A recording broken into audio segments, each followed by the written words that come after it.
Salut! Bine ai venit la Stud 365.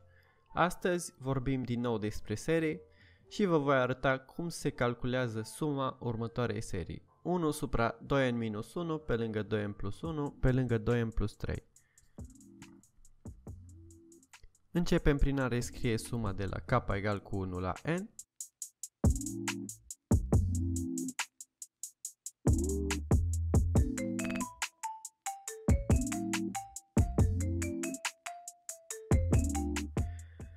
Și obținem 1 supra 2k minus 1 pe lângă 2k plus 1 pe lângă 2k plus 3.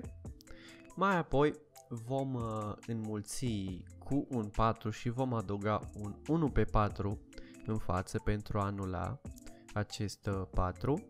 Îl rescriem pe 4 ca și 3 plus 1. Adunăm și scădem un 2k.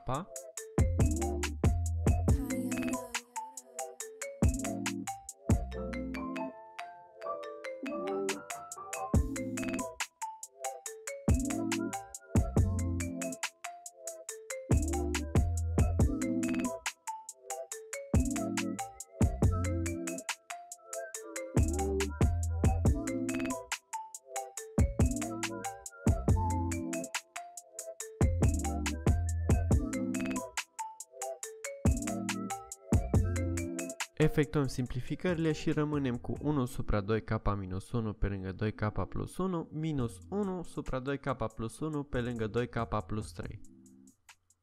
În continuare vom scrie suma de desfășurat.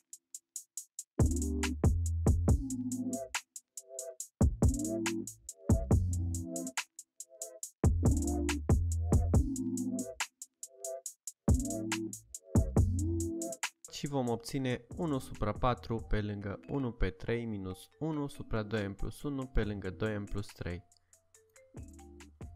Pentru a determina rezultatul final al acestei sume, va trebui să scriem limită când n tinde la infinit din Sn.